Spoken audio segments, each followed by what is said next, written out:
Biryani. So இன்றைக்கி special வந்து கீட்டா பிரியாணி, கீட்டாலேருந்து வாங்கின பிரியாணி.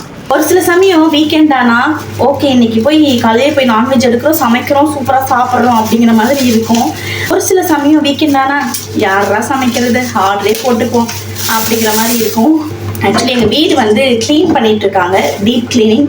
அதனால் நான் வந்து இங்கே ஒரு தம்பி வீட்டில் இருக்கேன். இங்கே கத்தாரில் எங்களுக்கு கிடைச்ச ஒரு தம்பி. ஸோ அவங்க வீட்டில் தான் இருக்கேன். நானும் ஆதிரனும் ஒரே ஆட்டம். அதனால் சுதாகர் அவங்கெல்லாம் அங்கே வந்து எங்கள் வீடு க்ளீன் பண்ணிகிட்ருக்காங்க ஆளை கூப்பிட்டு. நாங்கள் வந்து பிரியாணி ஆர்டர் போட்டு சாப்பிட போகிறோம். இந்த ஃபிஷ் ஃப்ரை பார்க்கவே செம்மையாக இருந்தது.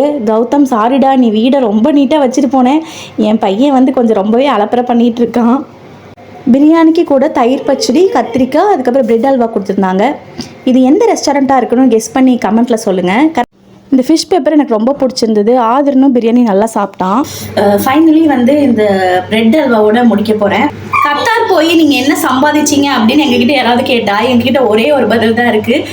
நல்ல மனுஷங்களை சம்பாதிச்சிருக்கோம். அது எங்கள் கூட இருக்க ஃப்ரெண்ட்ஸாக இருக்கட்டும், எங்களை சுற்றி இருக்க மக்களாக இருக்கட்டும், உண்மையாலுமே வந்து டச்வுட் ரொம்ப ரொம்ப கிரேட்ஃபுல்.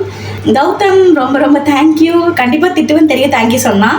எஸ், நீ வந்து கூட பிறக்காட்டியும் வந்து எனக்கு வந்து உண்மையாலுமே எனக்கு ஒரு தம்பி தான். எல்லாருக்கும் ஹாப்பி வீக்கெண்ட், என்ஜாய் பண்ணுங்கள், பாய்.